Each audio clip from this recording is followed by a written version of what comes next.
Hi, good afternoon, viewers, and welcome to Matters of Public Importance on Channel 6. I'm Gail Teixeira, Chief Whip for the Parliamentary Opposition, representing the People's Progressive Party Civic and the Members of Parliament for the People's Progressive Party. On this program, we shall focus on matters of public importance, bring you information discussions on issues and matters that are of concern to you, the Guyanese public, every Thursday between 12:30 and 1:30, right here on Channel 6. Before we get into the meat of the program, let me remind you, as always, about the telephone numbers you can use to call in on the program. We usually start taking calls a little after 1 o'clock. 225-0010 and 225-0008. And as I inform you on every program, the Office of the Leader of the Opposition is open to the public. Whether you voted for us or not, doesn't matter. You're welcome to come and meet our MPs, our staff there, to raise issues of concern to you, the Guyanese public. We are at 304 Church Street between New Garden and Peterborough Street in Queenstown. And we're open from Monday to Friday from 9 to 5:30 and Saturdays from 9:30 to 1:30. And so feel free to come, and if you have matters that are worrying you, concerned, you don't know where to go, what to do, you're welcome to come to us. And we have former head of the Presidential Secretariat is there a number of days every week, and former Prime Minister Sam Hinds. MPs are there too from time to time, and there are other MPs who are working in the regions. The geographic MPs for a number of regions have their weekly meetings in the regions, in Region 3, in Region 5, 6, and 9. So please feel free to drop in and at the Freedom Houses in those regions as well. And if you want to call our office at the Leader Opposition, 225-3432. Remember, 32 being the last two numbers, 32 members of Parliament. That'll help you remember, no? Some of you may not be familiar with Freedom Radio. This is being broadcast FM 91.1 Demerara, 90.5 Berbice, and 90.7 Essequibo. And we have many chat programs. We have inspirational programs, women on women's issues, farmers' issues, call-in programs. And so please feel free to call in on these programs. The telephone number 231-9546, 231-9547. Well, the last few weeks it has been water everywhere. The government said in 2016 and 2015 and 2016 and 2017 budget debates that there will never be flooding like under the PPP government. We have had rain, and more rain right across the country for the last few weeks. And how has the government responded? We give them an F, an abysmal failure. They don't care a damn, like in everything else they do. The government has neglected to respond in a caring and efficient manner to the people who are victims of the flooding. And let's go to where the first region was hit first and worst, and that was Region 8 about a month ago. We saw photographs, and the government waited and handed over their responsibilities to an NGO, one of them being the Amerindian People's Association, to do the outreach and the assessment. But what about the relief? People's homes have been destroyed. They were washed away. These have to be rebuilt. Farmers have been destroyed, and they've done nothing. And so people are waiting. Schools have been damaged. It's really a sad picture in many of the regions, what has happened in Region 8 in particular.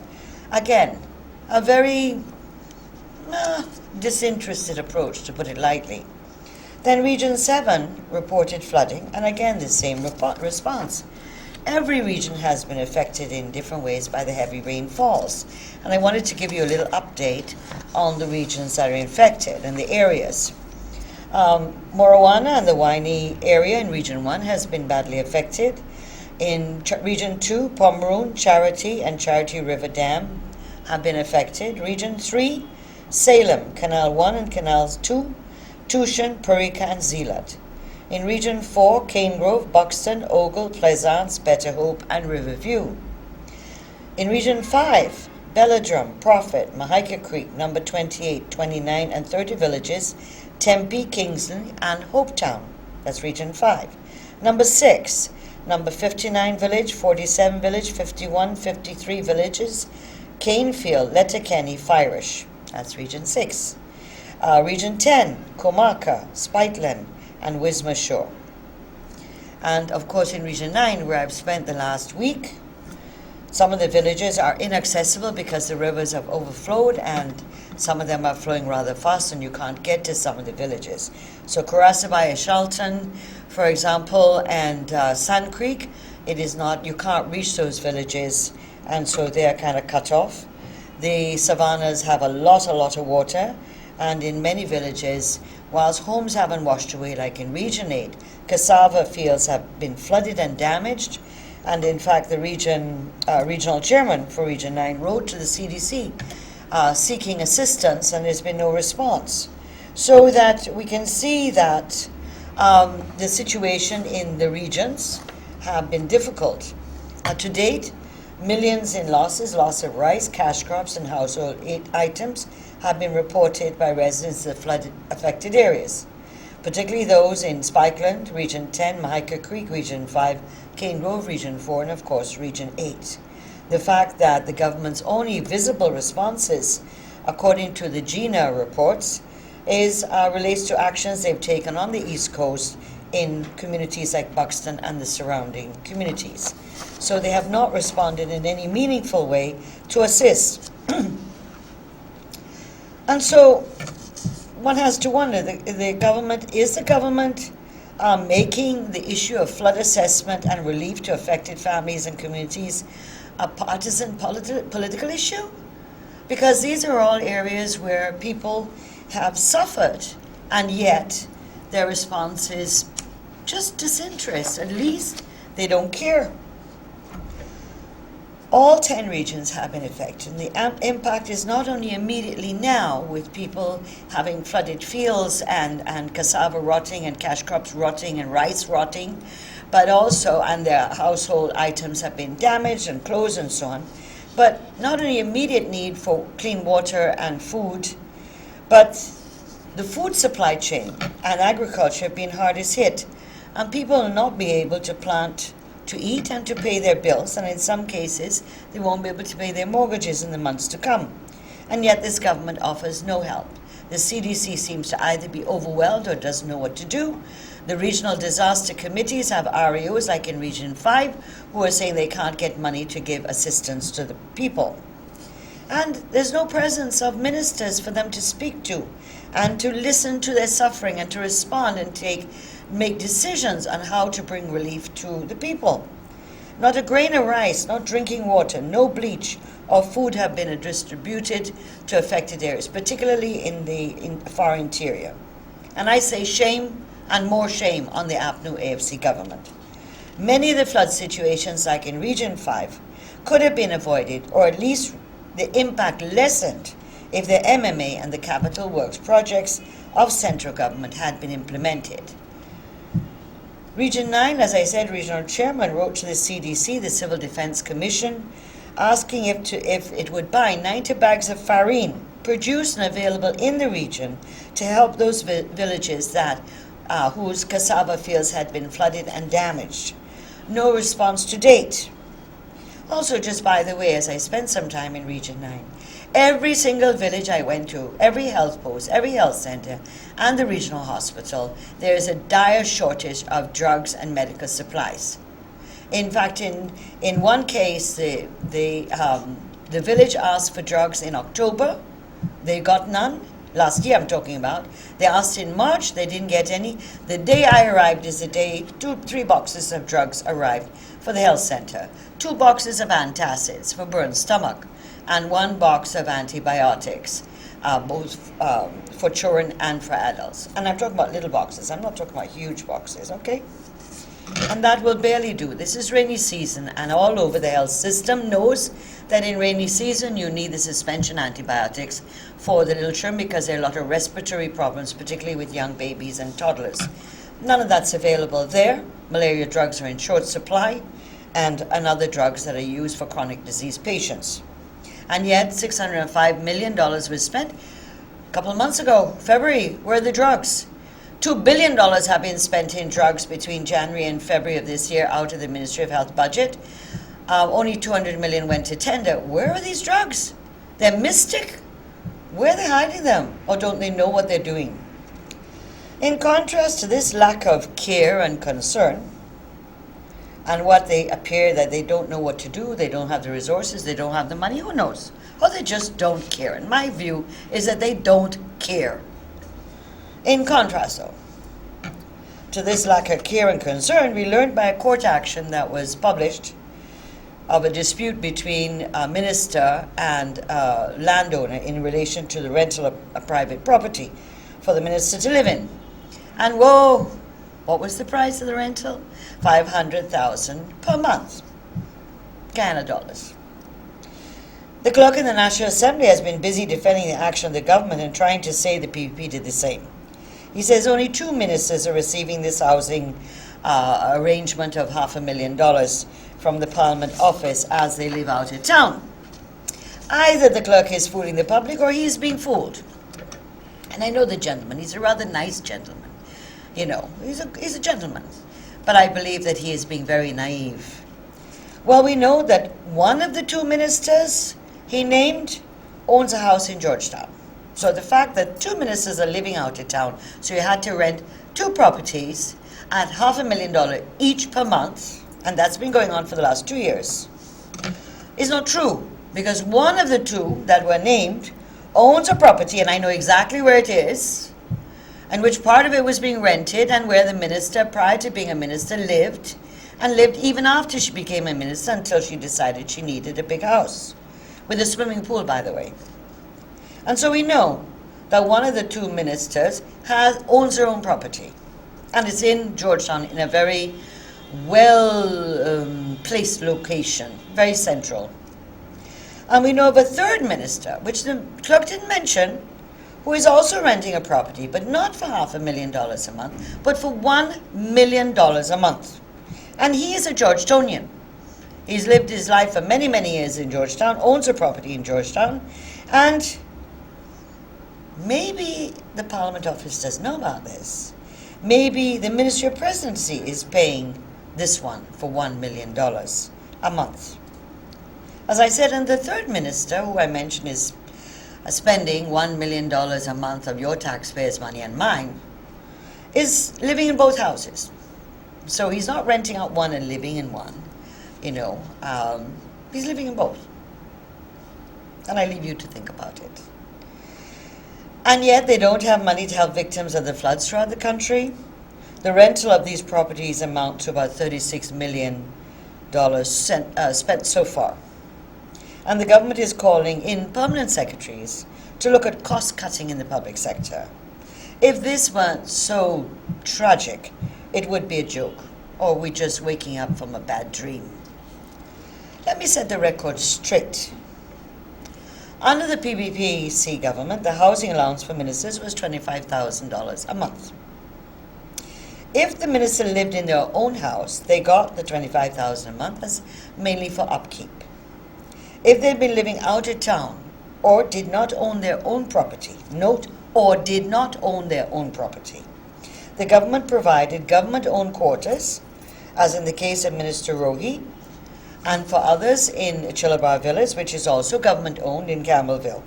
And the monthly allowance of $25,000 was paid not to the minister, but was paid to the Ministry of Public Works for the upkeep of these properties. Where space was not available in government quarters, the government then rented private properties, and the cap for such rentals was $120,000 Guyana dollars, less than 1,000 US. So that the rental of, for example, Minister Pauline Sukai's house, which was on the, I believe, on the East Coast, was $900 US per month. So that it was very clear that this $500,000 and $1 million that we are now hearing about was not in place in the PPP government. And it is true that the Ministry of Presidency paid the benefits and allowances for ministers, such as their telephone, their internet, their guard service, and also if their houses were rented. If they weren't, the Parliament office issued the $25,000, which was a house allowance.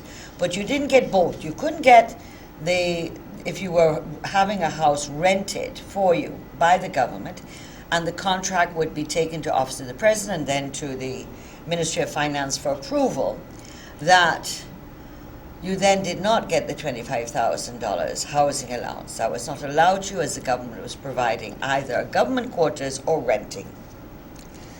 We must also remember that the salary of a PPP minister up to when they demitted office after the 2015 elections was 579,000 Ghana dollars, which was taxable at 30%. This is income tax.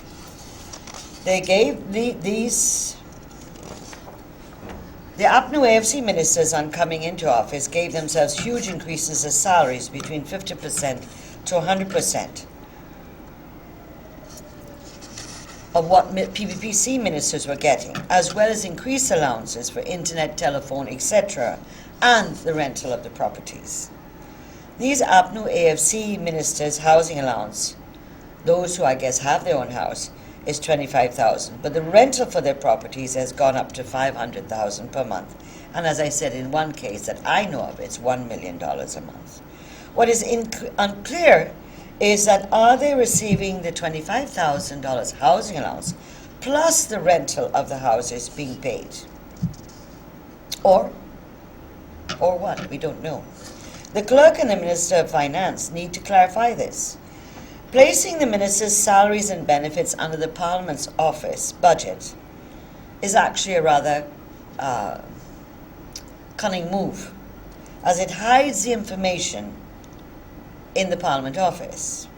And Parliament office, as you remember, as of after they got into government, became a subvention agency. And so when one examines the constitutional bodies, such as Parliament office, GECOM, the judiciary, etc., you see a lump sum of money in Parliament, but one cannot ask questions about the various subheads or details of that budget. It is either you approve or don't approve. And we know that this Speaker will not even allow us to go in this direction, to start questioning in the Parliament office how much of that budget is going towards ministers' benefits and salaries. You will recall, for example, that we have pointed out the increase in the salaries and the allowances for ministers has taken the cost up to the taxpayers to $2.25 billion by 2020. And so I want to remind you, ministers' benefits include housing allowance, electricity, telephones, landline and cellular, internet, security, gardeners, household staff, chauffeurs, fuel and lubricants amounting to approximately, for each minister, $1.5 million, or approximately $18 million per year, or approximately $90 million during the 5-year term of office for each minister. So that's outside of salary. Leave out the salary for now. We're not dealing with salary, we're doing benefits. And if we do some maths, at 25 ministers, excluding the President and Prime Minister, who have unlimited areas that we can't get into, it will cost taxpayers outside of salary pays, $2.25 billion at the end of the coalition government's 5-year term of office. These numbers are using moderate figures, capping telephone and electricity costs at $25,000 and $50,000 per month, respectively, and an estimated 4 tanks of gas per month per vehicle. As I said, that's very estimated, because we know electricity is much more than that. The opposition parliamentarian Bishop Edghill has noted that this quantum eating is taking place while the government is making excuses about inheriting an empty treasury, and so, which the President announced last Friday, and we have debunked that completely, that is absolutely rubbish. Last week I spoke to you about my experience as an observer and deputy head of mission to the UK electoral assessment mission for the UK general elections on June the 8th. I spoke on how and why the British trust that the electoral system would deliver an election that reflects the will of the people freely and fairly and without fear, F-E-A-R. I contrasted this with the experiences of Guyanese with rigged elections pre-1992 and more particularly the 2015 elections and the delay in violation of the Constitution in appointing a new chairman of the Guyana Elections Commission. And I pointed out to you that the British have no history of rigged elections for years, which alienated and marginalized almost half of the population, and even our efforts prior to 1992 to develop a formula to give due recognition to the political and ethnic insecurities with what is called the Carter Center formula. This is now under siege. This formula was put into law in the first term of the PPP civic government and then put into the Constitution during the constitutional reform process of 1999 to 2001. The formula removed, this is an important issue, removed from the President his sole right to appoint the chairperson and members of the Guyana Elections Commission and divided these appointments between the two main parties, government and opposition, to appoint 3 members each and then created, and that is the commissioners, and then created a power sharing formula that the leading opposition would submit 6 names, not unacceptable to the President, from which he would select one as the chairperson.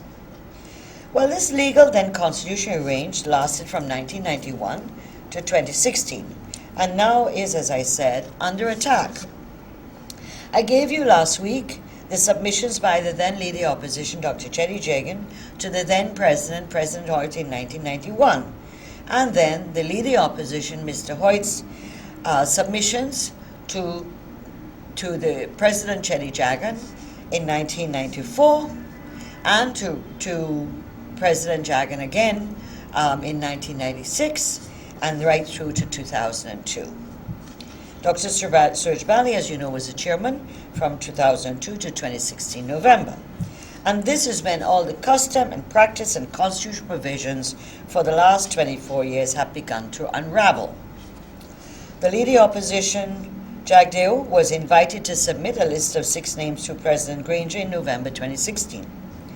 After consulting with civil society bodies, never done before by any leading opposition with regard to these nominations, the list of 6 names was submitted. In the first week of January 2017, the leading opposition learnt from the media that the President had rejected all 6 of the names. The grounds for rejection were that the nominees had to be judges or retired judges. The leader opposition asked to meet with the President, as this was a completely divergent view from our interpretation of the constitutional requirement. This request was rejected, and instead the President proposed that his named representative, Attorney General and Minister of Legal Affairs, Mr. Basil Williams, meet with a representative named by Mr. Jagdeo.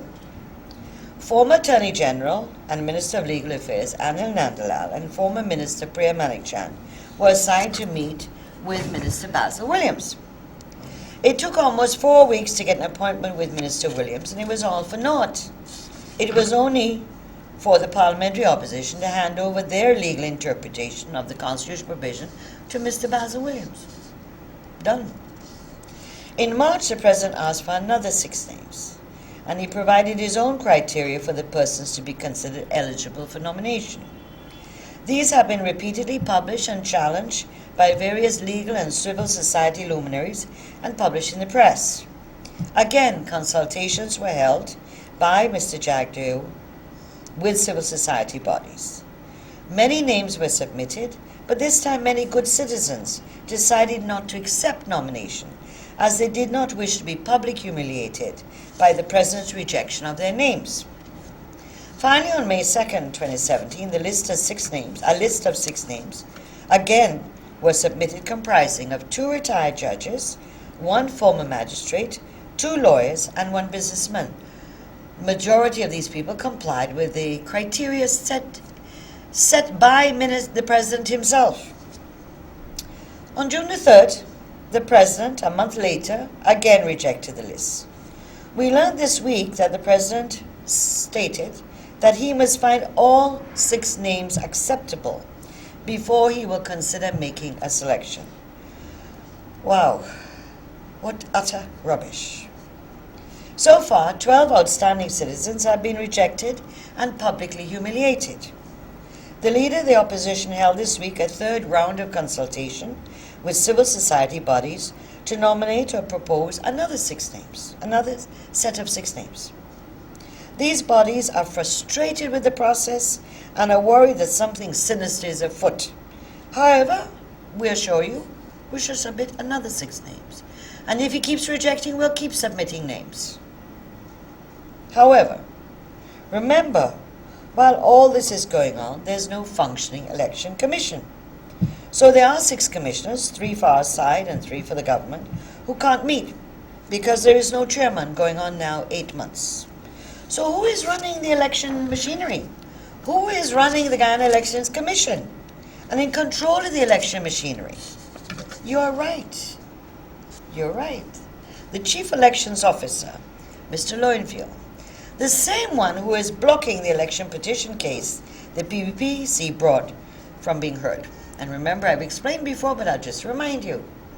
We put an election petition as required by law after the 2015 election. Mr. Lowenfield, who is part of the case that we're taking to demand that GECOM provide information and respond to our allegation, the Chief Elections Officer of GECOM brought a case to prevent the election petition from being heard and having it thrown out. By the way, his lawyers were paid for by GECOM. Chief Justice Ian Chang in February 2016 ruled that the case was in order, our case was in order, and it should be heard, and threw out Mr. Lowenfield's case that the case be prevented. As soon as Mr. Ian Chang ruled that the decision that proceed with the PPPC election petition case, Mr. Lowenfield in his office then appealed the ruling and decision of the Chief Justice, and that's where we are right now. And I understand that July 7th has been, in the High Court, has been listed for the judges to make their decision known on his appeal. Apparently it was supposed to be done early this week, but it has been put for July 7th. We'll wait and see what happens. But here is the, it's like you're leaving a big bowl of milk in your house with a cat locked in, you know? Who's watching the house? Who's watching the cat and the milk? And so here we have an election commission machinery, which we will depend on in the 2018 elections at local government and the 2020 elections, which for 8 months no one has access to except Mr. Lowenfield. And in the meantime, there are other developments. The Minister of Communities announced that local government elections will be held on December 17th, a mere 18 months from now. And this is the time when GECOM needs to get moving in preparing for elections, particularly as the government, Minister Bulkan, has made a new NDC out in Region 9, Aranaputa, and they haven't had elections yet. And there are also a number of NDCs where constituency seats have become vacant and need to be filled by by-elections. And of course, we still have the 6 tied communities which are still before the court, and which Minister Bulkan is ignoring the court ruling and proceeding. And then we have also that in 2 areas which were formerly one of the tied areas and one of the areas controlled by the APNU AFC, in the recent elections in December, we won those elections. And Minister Bulkan to date has not appointed those people as chairman and mayor. So that's number 1. Number 2, the GECOM decision in August 2016 to hold a new house-to-house electronic biodata registration was denied funding by the Minister of Finance, who slashed the budget from $5 billion to allow for the house-to-house registration. And so the budget was cut from $5 billion to $2 billion. Rumors abound, the third issue is that rumors abound that the President will name his own person outside of the Constitution provisions, and this whole masquerade is to play for time. But let's be clear on one thing.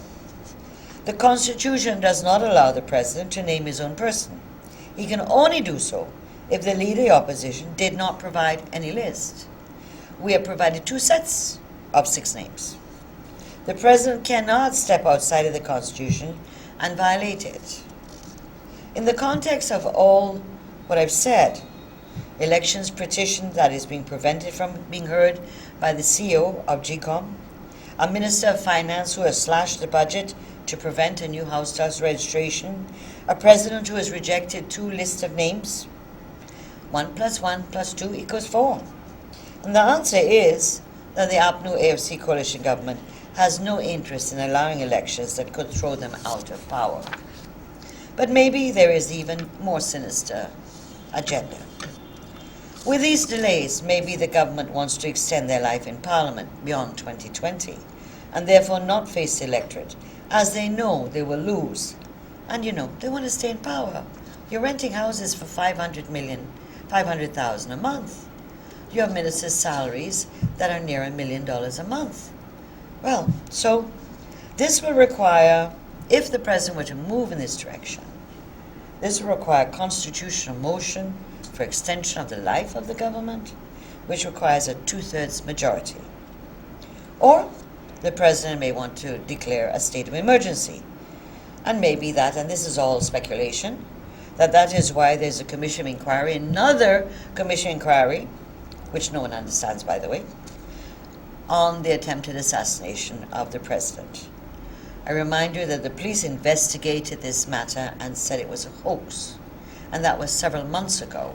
And all of a sudden, like a flash in the pan, the president appoints a new commission of inquiry to deal with this matter. The international diplomatic community, by the way, are quietly watching these developments with great interest. So they may be quiet, particularly the international bodies that we relate to of a very high level. They are watching with great concern about this development to do with GECOM. For our viewers and for our viewers' information, in 1990, there was a constitutional extension to give the PNC, Mr. President Hoyt, 1 more year. And again in 1991, there was another such motion.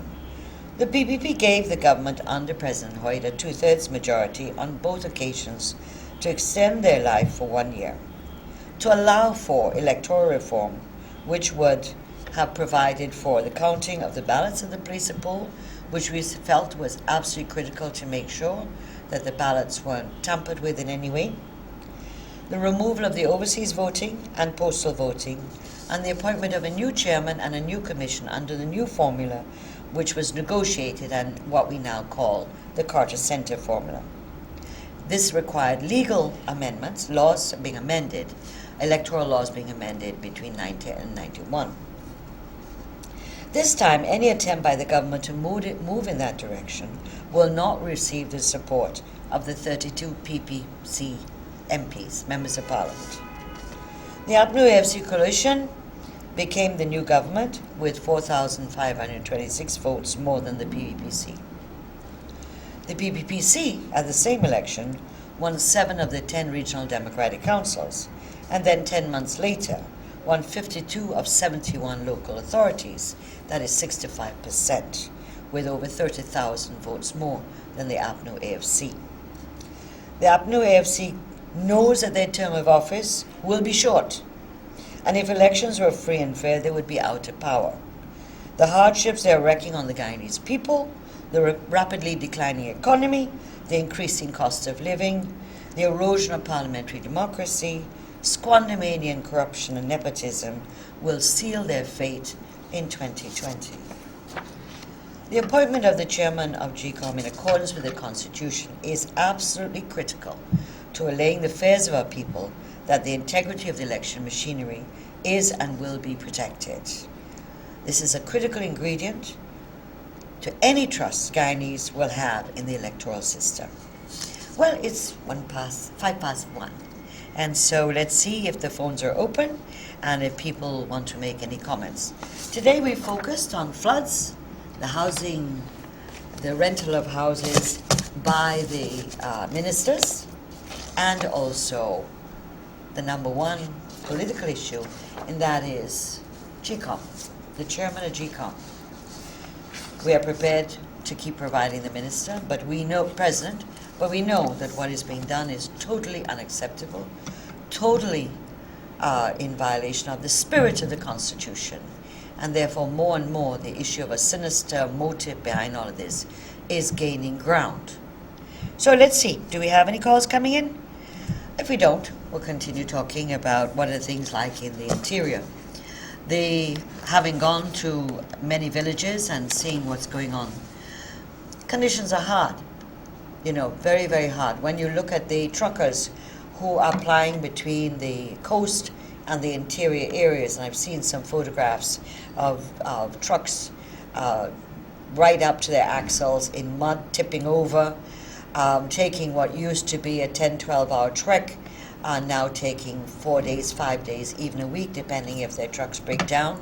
And then, of course, they're now consumed with new fees, new taxes.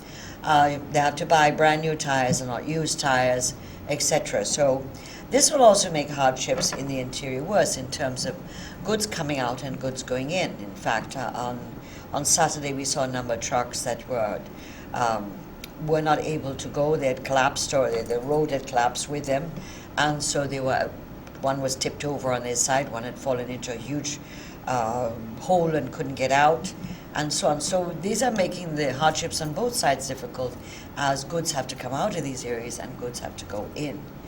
We also know that with the drug shortage that things are really, really serious, and I was appalled as a former Minister of Health to see what level of drugs are available in these health centres and to see the difficulties that people are encountering. For example, in one of the villages, the health worker has been given instructions that they can no longer give out birth control and depot injections, that the women have to go all the way to another village, which really will cost them about $20,000 there and back. So you're going to go and spend $20,000 there and back each month or every 3 months for a depot injection. Where are you going to find this money from? So what are they saying to Amerindian women? Why can't the health worker continue to do what they've been doing? The same thing with a number of cases of medication for chronic patients, diabetics, and persons with high pressure. These drugs have been, in some cases, removed from the health post and sent to the main hub for that district. And so medics is now throwing up their hands. When people then are sent to Letham or to these central areas, the drugs are not in supply either. And regrettably, the doctors don't seem to be going out to the villages and having outreaches, or if they do, they don't tell the village they're coming, and therefore people are in their farms. People are not in the village maybe at that time. So the whole health system, what I saw in Region 9, is appalling. The whole thing has fallen down, and nobody cares a damn as far as I'm concerned. So let's take a couple calls, okay? Good afternoon. Welcome to Matters of Public Importance. Hello? Hi, good afternoon. Welcome to Matters of Public Importance. Good afternoon. Yes, sorry, good afternoon. Yes, I know you personally because I had a chat with you by 40s. Yes. You said to us that, oh, you glad to win that gas stove because you're turning on your gas stove with the pliers. Now let us get to the flood. This flood thing is not a now thing. This flood thing is since in the PPP time. It isn't worse. We didn't say it gets much better, but it isn't worse. The government is working very hard, and he cannot do more than what he's doing right now to help us, the guy needs people. But what I noticed, please don't cut me off. What I noticed, the PPP they want to get in there when the oil will start flowing in Guyana to make us rich. But tell you what, all those people that y'all bringing in to take our gold and carry it away from Guyana, that is what has us now slaughtering. But the government is making it his duty and his right to get things right. Thank you. Have to stop them. All right, thank you very much for your call. Thank you. And you have to stop blabbering them out. Are you threatening me, ma'am? Goodbye. Thank you very much. And it wasn't a gas stove. I won a rocking chair. I remember the lady well. And that's about 15 years ago, by the way. I'm glad she remembers me. I didn't win the gas stove. I won a rocking chair, which I use very well for rocking my grandchildren to sleep when I want to. But let's get to say what she says. The flood is no worse. I didn't say that the floods are worse now than before. I was talking about relief, so the lady didn't listen to what I said. Floods will take place. There is climate change, and from time to time, some are unavoidable and some are caused by human beings. I didn't make any of those claims. I talked about the response of the government to the suffering of the people. And I stick to that point. And so if she's making a point that flood is not worse, and I've never made that point. I never made that claim. And in Region 5, where hundreds and hundreds of acres of land have been lost, in Mahaika, Maikoni, and other areas, it is because the MMA and the central government did not do the works to maintain the infrastructural areas, the dams and everything else, and the pumping systems to make that flood less difficult for people. And in Region 8, by the way, Why hasn't there been any move to help rebuild houses that were washed away? 50, 60 houses washed away. There's been no help to the people there. So we're coming from two different angles. Madam, I suggest you listen carefully, and if you were told to call this issue, you're welcome to call anytime, ma'am. And that the PPP wants to get in. Madam, again, you're wrong. The PPP will win the 2020 elections because the people want us there, not because of oil dollars. We, in fact, if again you listen to the Parliament and you listen to what's going on, you will learn that we are saying that you cannot collapse rice and sugar and bauxite and timber and information-based technology and tourism all for the god of oil. That will put Guyana on a dangerous path. That's the point we're making. And so I think you're not listening carefully, madam, and maybe you should. And so we never said, it is in Parliament. Again, maybe you haven't heard your own ministers, what your ministers have said. But your ministers, such as Valda Lawrence, and Minister Patterson, and Minister Trotman, have all said that there'll be no flooding again. None. So we didn't say it. They said it. And if you check the Parliament, you'll find out it's true. It was also quoted in the press. So let's go to another area. Hi, good afternoon. Welcome to Matters of Public Importance. Hi, good afternoon. Hi, good afternoon. We live in Cullington of the East Coast. Yes? And the government needs to look into the roads. They only do a piece, and the rest of the road in Cullington are very, very bad. And you have to pay $400, $500 for getting the taxi when you come afternoon to work. The poor class of people are very, very suffering in this country right now. They say they got the flyers out for the building septic tank and pipes. Nobody gets on the East Coast. They only build other way else. Like we are not human beings living in Cullington, like we are not people living up the East Coast. Seems like the poor class of people suffering more and more going. Yes, thank you very much for calling, ma'am. All right, thank you. Okay, bye-bye. Yeah, we'll see whether these roads have to be done in Cullington by Region 4 or by the Ministry of Public Works, so that our councillors, if they're in Region 4 and this road comes under Region 4, we'll ask our PPP councillors to raise this matter, and if it is central government, whether it comes under Minister Patterson. So we'll take another call. Thank you very much for calling. Welcome to Matters of Public Importance. Good afternoon, Ms. Teixeira. Hi, good afternoon. Ms. Teixeira? Yes, speaking. Is this a good life you live? Beg your pardon? Good life? Suffering? This is a good life? This government talking about? Well, according Suffering so much of the shame for that. Just shame. It's just silent. Thank you very much. Thank you very much, ma'am. Thank you. Hello, good afternoon. Welcome to Matters of Public Importance. Good afternoon, Mr. Teixeira. Hi, good afternoon. The caller, the first caller called. Yes. She loved your program. She loved looking at your program because she see the good things that you are seeing. She doesn't see the good things that you are seeing. So you got to give her credit for that. Leave her. Yes, of course. But the point is, on the election campaign for the present government, they promised every single thing. They promised they're going to do roads, they're going to do drainage. Okay, flood happened in Barajag this time, yes. But they used to get flood relief and all those things. They're not getting anything now. So she don't know what she don't know what she's saying, or she don't think. But the point is, they say that Jagdeo time, Jagdeo this and Jagdeo that. What Jagdeo did for this country, there is no other government could do it for this country. And the oil that she's talking about, find under the PPP government. Thanks. Thank you very much. One of the things the first caller raised was the issue of, that we brought in all these people to come in and take away our gold and stuff like that.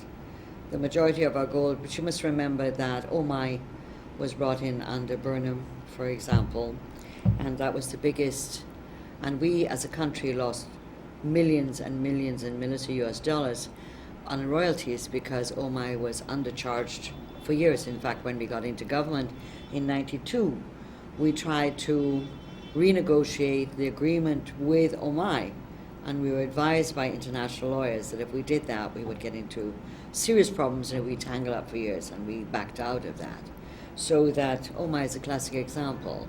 So was Barama and so on, which were given millions and millions of hectares of land to use. And so maybe again, the young lady or whoever's called, I remember the lady, she's a big lady like me, that don't just repeat what you hear. Think about it. Think about what you know as a person. Okay, let's go for the next caller. Hi, good afternoon. Welcome to Matters of Public Importance. Good afternoon to you, Ms. Teixeira. Hi, good afternoon. Teixeira, first of all, I speak of your personality, wonderful person. I like how you don't get erotic, you just get to the point. I like only in Parliament I get erratic. Say again? Only in Parliament do I get a bit erratic. Well, you have to do it there, right? You have to fight for our rights. Yes. Ms. Teixeira, you know what? What? It is shameful and disgusting to know that what they promised they did not do. They do otherwise. Now we have these canals here in West Rhineville, the Front Road Canal, Lane Avenue Canal, and whatever. Right. You know, when they were campaigning, they came to the gate, and I asked specifically if when they win this election, we will have to live like this all the time. They said, oh no. And how many years done since they're in government? Nobody came to look at these canals. If you see these things with the Sherry in one of the parts of the world we live in, where we live in, you know? This is in West Rhineville. West Rhineville and Lane Avenue Canal. Yeah, I've seen. Okay? Yeah. They have done nothing substantial for anybody. The poor people that put them in there, like the vendors and all kinds of people, if they bring the pressure on, the pressure is real on. Yeah, it is. You know, we can't wait for another election. I know, where I went in. You'll be blessed, Mr. Shearer. Thank you very much. Continue to smile. Bye. Thanks. Yeah, a number of community meetings I've done across this country, people are, when you tell them that, you know, we've got to work towards 2020 and so on, people are saying they want the election sooner. They want a change of government sooner. And these are people, a number of people who are actually voted for APNU AFC, believe the promises, and feel betrayed right now. Okay. Hi, good afternoon. Welcome to Matters of Public Importance. Good afternoon, ma'am. Yes, good afternoon. I'm a rice farmer. Yes. I'd just like to ask you if you could raise this thing in the Parliament, Yes. where the current government has promised rice farmers. There were some promises in your manifesto as to setting up every bank, setting up a revolving fund, and there were two others. Yes. I can't remember them Yes. right now.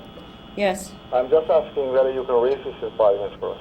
Sure. I will talk to our people who are in charge of the agricultural area. Passed and nothing is happening. Well, I know rice is really under duress, boy.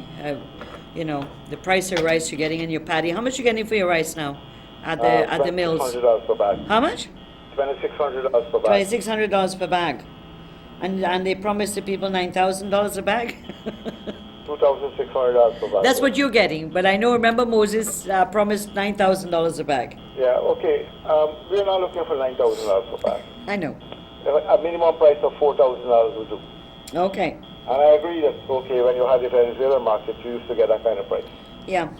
Okay, so... You want us to raise these issues in Parliament, yeah. I think $4,350, a minimum price would be enough for farmers to work with.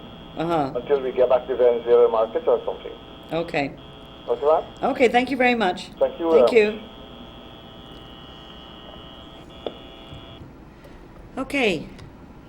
Good afternoon. Welcome to Matters of Public Importance. Hello, good afternoon. How are you doing? I'm okay, thank you. And you? I'm good so far, trying. Hey, now, I want to make one appointment, all right? That it doesn't matter what the people say or what they do. Nobody can put their feet in Mr. Barrett's shoe. Whatever we gain at his time. And whatever we gain, we can get back in this time. Okay? Okay. Thanks. Thank you very much.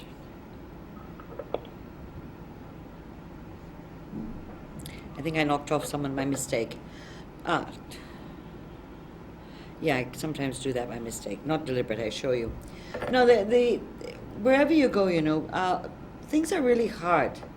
And one of the issues the government's got to deal with is that Look, no government is perfect. We weren't perfect in the PVPC. But one of the lessons of any government, particularly a democratic government, a government elected by the people, for the people, is to listen. Village by village and village, I went in the interior. What's the complaint?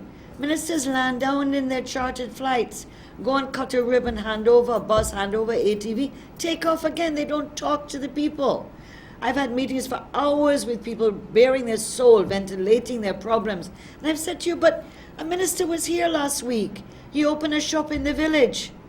Didn't you talk to him? And they said, no, you can't talk to him. He cut the ribbon and they made little speeches and he gone off to catch the plane again. How could you run a government if you're not listening to the people? One of the most important things for any government, particularly if they want to be re-elected, is to listen to the people. Take your cuss sometimes. We were cussed by people when we didn't produce enough, we didn't give them enough, we didn't keep our promises. Governments have to do that. They have to be thick-skinned and they have to listen to people and they have to correct their mistakes and they have to take care of the people, regardless of who voted for you or not. And so I can't understand this government just living in some never land or some la-la land where if you go on the ground, people are having terrible hardships, terrible. And because it's such a radical change from 2 years ago, people are finding it harder to deal with than say it was pre-92 when it was just hardship upon hardship upon hardship for years. And so the government is just ignoring people. It is one thing to, make all these grand statements. But you have to go out and meet the people and talk to the people, hear what they have to say. They will cuss you and love you and cuss you and love you, but they want to talk to the people who are their ministers and president and prime minister. The president hasn't had more than one press conference in the 2.5 years he's been president. That's never happened in Guyana before. Never happened since 1992. Burnham used to have his odd press conference and so did Hoyt. But this is on a different constitution, a different arrangement. And so I can't understand why they're happy to lock themselves away and not listen to people. Anyway, let's go to the next caller. Hello, good afternoon. Welcome to Matters of Public Importance. Hello? Hi, good afternoon. Good afternoon. Yes. My concern is that everybody just keeps criticizing this government. They are only there for 3 years. When Ted went in there, he said $3 is going to pull your basket. Nobody got that. I think Guyanese are just ungrateful because this government has done enough for 3 years. And they need to give them chance to do whatever they promise. Could you answer a question for me? What has the government done for you personally and your family? Could you name one thing that the government has? They're giving you a job. My daughter got a job. Okay, that's good. She never got one in PPP. How old is your daughter? How old is your daughter? Thank you. I know that voice well. Thank you. Hello. Good afternoon. Welcome to Matters of Public Importance. Just now I called in. Yes. I said, that I know it hurt you, because hurt I me? said that the PPP bringing all the foreigners to thief our gold. What sort of flood is the Guyanese public getting that this government must give flood relief? Number one, they have to stop putting concrete all over the yard and get drainage. If they put the concrete, they must have floods. And number two, we need to stop criticizing one another, work together. Together we stand. United we stand, together we fall. Let us put aside all the differences. Let us put it away and let us work together as one. One people, one nation, one destiny. Then we go to the Thank you, ma'am. Thank you, ma'am. I have 3 minutes left to my program. The technician is signaling to me. Yeah, it's always interesting when you hear people calling and say we must be one people, one nation, one destiny. And yet the same persons don't want to hear any criticism at all. If you're in government and elected by the people, you sometimes have to face criticism. That's what part of being government is. That's what government's about. And so the government has to stop being thin-skinned and its supporters and come with what are answers. If people are suffering and you've lost hundreds and hundreds of acres of rice, and there is no help to people, no discussion with them, no minister's gone to talk to them.